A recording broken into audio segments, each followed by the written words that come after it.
Με λένε Γιάννη. Δεν έχει σημασία το επίθετο, αλλά το πώς χάραξε το μικρό μου όνομα στα τευτέρια της παιδικής ψυχής μου. Όπως τότε στο δημοτικό που υπέγραφα τις εκθέσεις μου, το πώς πέρασα τις καλοκαιρινές ή τις πασχαλινές διακοπές, γράφοντας το Γιάννης όχι με ένα ή δυο νι, αλλά με 3 νι ενωμένα και καλλιγραφικά σαν κορδιλιέρα οροσειρών, για να μου θυμίζει το τρίκορφο του χωριού μου, τη Χελιδόνα. Μάταια η δασκάλα κόπιαζε να με ορθογραφήσει και να μου εκριζώσει τη φαντασία μου. Ήταν γονιδίωμα, ήταν φτιαξιά, ήταν ακηδογράφημα αγάπης για τα βουνά και τα ποτάμια μας. Ήταν η ρίζα που μου φύτεψαν οι γονείς για να καθίσω αργότερα στη σκιά του δέντρου που αυτοί δεν θα πρόκαναν.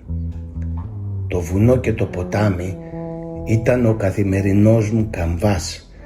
Ένιωθα λες και περπατούσα σε εκείνες τις παραμυθένιες ελεογραφίες της υπαίθρου του Μαλέα και του Παπαλουκά. Αγνάντευες στο ποτάμι και δεν ένιωθες μοναξιά. Τ' άκουγες που πάφλαζε, το έβλεπες που κατρακύλαγε προς τη λίμνη, το ένιωθες που σου ζωγράφιζε την ημέρα με τα χρώματα του ήλιου. Σαν ηθαγενής μου ακούγεστε με όλα αυτά, θα έλεγε κάποιος που δεν μπορεί να μπαλατζάρει την κομματική του προβιά με το δίκαιο και το πανανθρώπινο. Ναι, είμαστε ηθαγενείς. Γι' αυτό και έχουμε ιερή υποχρέωση να τα διαφυλάξουμε. Γιατί το συναίσθημα του μόχθου, του αγώνα και της δικαίωσης για το διπλανό και το παρέκι είναι αρχαίγωνα ένστικτα που εσωκλείουν όλη τη συναίσθηση του σύμπαντος. Γιατί τα αισθήματα πιθανώς να είναι αυτά η ομορφιά του κόσμου μας και όχι γεωμετρίες. Δεν υπάρχει έννοια του άσχημου στο σχήμα. Το πνεύμα της αιωνιότητας που ψάχνουμε ίσως και να είναι το ακούσιο συναίσθημα. Γι' αυτό και να είναι προορισμένα να απελευθερώνονται και όχι να μένουν έκλειστα. Γι' αυτό να είναι έτσι φτιαγμένα που δεν γερνάνε με το σώμα. Μπορεί ακόμα και τον ίδιο το θάνατο να νικάνε και να μην το ξέρουμε. Πεθαίνεις και η στεροφημία του αγώνα για το δίκαιο αιωρείται για πάντα.